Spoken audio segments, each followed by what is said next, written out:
दोस्तों, अगर आप एक LIC एजेंट हैं, इंश्योरेंस एडवाइजर हैं और कई सालों से मेहनत करने के बावजूद आपकी इनकम वैसी नहीं बढ़ रही जैसी आपने सोची थी, अगर आपके आसपास कुछ एजेंट MDRT बन रहे हैं, COT बन रहे हैं, POT बन रहे हैं और आप सोचते हैं कि आखिर उनके पास ऐसा क्या है जो मेरे पास नहीं है, तो आज की ये वीडियो आपके लिए, क्योंकि आज मैं आपको वो गलती बताने वाला हूं जो 90% LIC एजेंट करते हैं और यही गलती उन्हें MDRT बनने से रोक देती है। और सबसे हैरानी की बात यह है कि अधिकांश एजेंट्स को पता ही नहीं होता कि वह यह गलती रोज कर रहे हैं। इसलिए इस वीडियो को अंत तक जरूर देखिए, क्योंकि हो सकता है आज आपको अपनी असफलता का असली कारण मिल जाए। और अगर आपने आज ये कारण समझ लिया तो आने वाले 12 महीने आपकी पूरी जिंदगी बदल सकते हैं। दोस्तों, मैं आपको एक कहानी सुनाता हूं। यह कहानी एक राजेश नाम के LIC एजेंट की है। राजेश बहुत मेहनती था, बहुत ईमानदार था। सुबह से शाम तक लोगों से मिलना, पॉलिसी समझाना, फॉलो अप करना, हर दिन काम करना। लेकिन एक समस्या थी, उसकी इनकम स्टेबल नहीं थी, कभी स्थिर नहीं थी। एक महीने 50,000, अगले महीने 20,000, कभी अच्छा बिजनेस, कभी बिल्कुल नहीं। और सबसे बड़ी बात, 8 साल काम करने के बाद भी वह MDRT नहीं बन पाया। एक दिन उसने अपने शहर के एक दूसरे एडवाइजर को देखा जो उससे कम समय से LIC में था, लेकिन MDRT बन चुका था। नई कार उसके पास थी, अच्छा घर, सम्मान, पहचान और हर जगह लोग उसे जानते थे। राजेश सोच में पड़ गया, आखिर ऐसा क्या है जो वह एजेंट कर रहा है और मैं नहीं कर रहा। दोस्तों, क्या आपने भी कभी ऐसा महसूस किया है कि आप मेहनत बहुत करते हैं लेकिन रिजल्ट कम मिलता है? अगर हाँ, तो कमेंट में जरूर लिखिएगा कि मैं सीखना चाहता हूं। राजेश ने फैसला किया कि वह अब MDRT एजेंट से मिलेगा। उसने समय लिया और एक दिन उसके ऑफिस पहुंच गया। उसने पूछा, सर मैं भी इतनी ही मेहनत करता हूं, मैं बहुत मेहनत करता हूं, मैं भी लोगों से मिलता हूं, मैं भी फॉलो अप करता हूं, फिर भी मैं MDRT क्यों नहीं बन पा रहा हूं? उस एजेंट ने मुस्कुराते हुए कहा, राजेश, समस्या मेहनत की नहीं है, समस्या दिशा की है। और दोस्तों, यहीं से शुरू होता है आज का सबसे बड़ा सबक।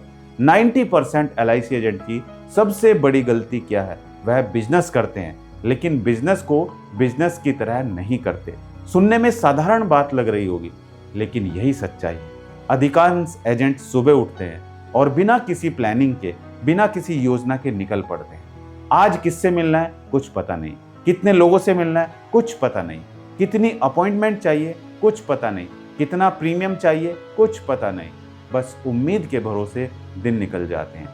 क्या मेरी बात से आप सहमत हैं? तो कमेंट में यस जरूर लिखिएगा। और दोस्तों, उम्मीद पर बिजनेस नहीं चलता, योजना पर चलता है, प्लानिंग पर चलता है। MDRT बनने वाले एजेंट्स और सामान्य एजेंट्स में सबसे बड़ा अंतर टैलेंट का नहीं होता, डिसिप्लिन का होता है। MDRT एजेंट अपने दिन की योजना बनाता है, अपने सप्ताह की योजना बनाता है, अपने महीने की योजना बनाता है और सबसे महत्वपूर्ण, अपने लक्ष्य को संख्या में मापता है। उसे पता होता है कि इस साल MDRT बनने के लिए कितनी प्रीमियम चाहिए। उसे पता होता है कि उसके एवरेज के साइज कितना है। उसे पता होता है कि कितने प्रोस्पेक्ट्स चाहिए। उसे पता होता है कि कितनी अपॉइंटमेंट चाहिए और उसे ये भी पता होता है कि हर दिन क्या करना है। अब मैं आपसे एक सवाल पूछता हूँ, क्या आपके पास अगले 30 दिनों के प्रोस्पेक्ट प्लानिंग का पूरा प्रोस्पेक्टिंग प्लानिंग लिखा हुआ है? अगर नहीं, तो यहीं से शुरुआत करनी होगी दोस्तों। लेकिन दोस्तों, यह अकेली गलती नहीं है। दूसरी सबसे बड़ी गलती है छोटा सोचना। बहुत सारे एजेंट सिर्फ छोटी प्रीमियम के पीछे भागते रहते हैं। 10,000, 15,000, 20,000 और साल भर बाद पता चलता है कि मेहनत बहुत हुई लेकिन प्रीमियम कम बनी। जबकि MDRT एजेंट्स क्या करता है? वह अपने टारगेट मार्केट को बदलता है, जो उसका टारगेटिंग मार्केट है उसको बदल देता है। वह बिजनेस ओनर से मिलता है, प्रोफेशनल से मिलता है, डॉक्टर से मिलता है, CA से मिलता है, एडवोकेट से मिलता है, NRI फैमिलीज से मिलता है, हाई इनकम फैमिलीज से मिलता है, क्योंकि उसे पता है कि बड़ा लक्ष्य हासिल करना तो बड़ी सोच रखनी होगी। दोस्तों, एक बात हमेशा याद रखिए, आप रोज 500 रुपए की प्रीमियम वाले ग्राहक ढूंढेंगे तो MDRT बनना बहुत मुश्किल होगा। लेकिन अगर आप फाइनेंशियल प्लानिंग की भाषा सीख लेंगे तो वही ग्राहक लाखों की प्रीमियम वाला केस बन सकता है। इसलिए बड़े क्लाइंट ढूंढने की कोशिश कीजिए और ये सब डिजिटल मार्केटिंग के द्वारा संभव है। अगर आप भी चाहते हैं कि हम आपको डिजिटल मार्केटिंग सिखाएं तो कमेंट सेक्शन में ज़रूर लिखिए। और यही तीसरी गलती आती है दोस्तों, प्रोडक्ट बेचने की कोशिश। 90% एजेंट प्रोडक्ट बेचते हैं, 10% एजेंट प्रॉब्लम सोल्व करते हैं और यही 10% एजेंट एमडीआरटी बनते हैं। सामान्य एजेंट कहता है सर यह पॉलिसी बहुत अच्छी है। एमडीआरटी एजेंट कहता है सर अगर आपके साथ कुछ हो गया तो आपके परिवार की इनकम कितने साल तक चलेगी। सामान्य एजेंट प्रीमियम की बात करता है, एमडीआरटी एजेंट्स फ्यूचर प्लानिंग की बात करता है। सिंपल एडवाइजर पॉलिसी बेचता है, एमडीआरटी एडवाइजर सपना सुरक्षित करता है। और यही अंतर है, यही अंतर करोड़ों रुपए के बिजनेस का कारण बनता है। दोस्तों अब मैं आपको चौथी गलती बताता हूँ, फॉलोअप छोड़ देना। कई एजेंट एक बार मिले, 2 बार मिले और फिर प्रोस्पेक्ट को छोड़ देते हैं। लेकिन सच्चाई यह है कि अधिकांश सेल 5वें, 7वें, कभी कभी 10वें फॉलोअप के बाद होती है। जिस प्रोस्पेक्ट ने आज मना किया, हो सकता है वह 3 महीने बाद तैयार हो जाए, हो सकता है 6 महीने बाद तैयार हो जाए, लेकिन अगर आप संपर्क ही खत्म कर देंगे तो सेल कैसे होगी। याद रखिए, फॉर्च्यून इज इन फॉलोअप। और यह सिर्फ एक कोट नहीं है, यह करोड़ों रुपए के बिजनेस का सीक्रेट है। अब 5वीं गलती को समझ लीजिए, खुद पर निवेश न करना। दोस्तों एमडीआरटी एजेंट्स ट्रेनिंग पर पैसा खर्च करता है, बुक्स पढ़ता है, सेमिनार अटेंड करता है, स्किल सीखता है, कम्युनिकेशन इंप्रूव करता है, टेक्नोलॉजी सीखता है, डिजिटल मार्केटिंग सीखता है, पर्सनल ब्रांडिंग अपनी बनाता है। लेकिन जो सिंपल एडवाइजर होते हैं वो सोचते हैं सब कुछ वैसे ही चलता रहेगा और यही सोच उसे वही रोक देती है। आज का ग्राहक बदल चुका है। आज का ग्राहक गूगल देखता है, फेसबुक देखता है, यूट्यूब देखता है, इंस्टाग्राम देखता है और उसके बाद फैसला करता है। इसलिए अगर आप ऑनलाइन दिखाई नहीं दे रहे तो आप बहुत बड़ा अवसर खो रहे हैं। दोस्तों अब आपको अपने आप को ऑनलाइन लाना पड़ेगा।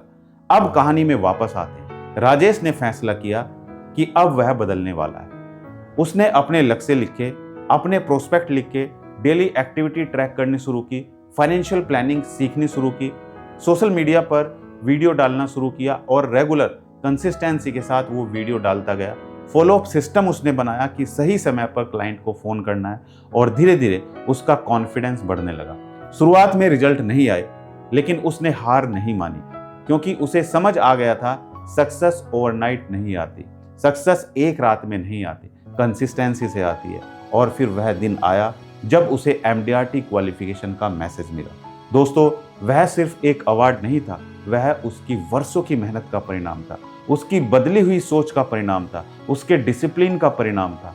आज मैं आपसे पूछना चाहता हूं, क्या आप भी एमडीआरटी बनना चाहते हैं? अगर आपका जवाब हाँ है तो आज सिर्फ मोटिवेशन लेकर मत जाइए, एक्शन लेकर जाइए। आज ही अपना लक्ष्य लिखिए, अपनी डायरी में नोट कीजिए कि आज मुझे एमडीआरटी बनने के लिए शुरुआत करनी है। आज ही 100 प्रोस्पेक्ट की लिस्ट बनाइए। आज ही तय कीजिए कि हर दिन कितनी अपॉइंटमेंट करनी है। आज ही डिसीजन लीजिए कि हर सप्ताह आपको क्या सीखना है। आज ही तय कीजिए कि अगले 12 महीने आपकी जिंदगी बदलने वाली है। दोस्तों एमडीआरटी कोई जादू नहीं है, कोई लकी ड्रॉ नहीं है, कोई किस्मत का खेल नहीं है। यह सही सोच, सही सिस्टम, सही आदत और लगातार एक्शन का परिणाम है। और याद रखिए 90% एजेंट्स इसलिए एमडीआरटी नहीं बन पाते क्योंकि वे वही करते हैं जो बाकी 90% एजेंट्स कर रहे हैं। लेकिन जो 10% अलग करते हैं वही 10% अलग परिणाम पाते हैं। तो सवाल यह नहीं है कि एमडीआरटी मुश्किल है या आसान है, सवाल यह है कि क्या आप वह करने के लिए तैयार हैं जो एमडीआरटी एजेंट्स करते हैं। अगर तैयार हैं तो कमेंट में लिखिए एमडीआरटी 2027 मेरा लक्ष्य है। वीडियो पसंद आई हो तो लाइक ज़रूर कीजिए, अपने एजेंट्स दोस्तों के साथ शेयर कीजिए और याद रखिए आपकी आज की एक सही आदत आने वाले वर्षों की सफलता तय कर सकती है। धन्यवाद, मिलते हैं अगली वीडियो में।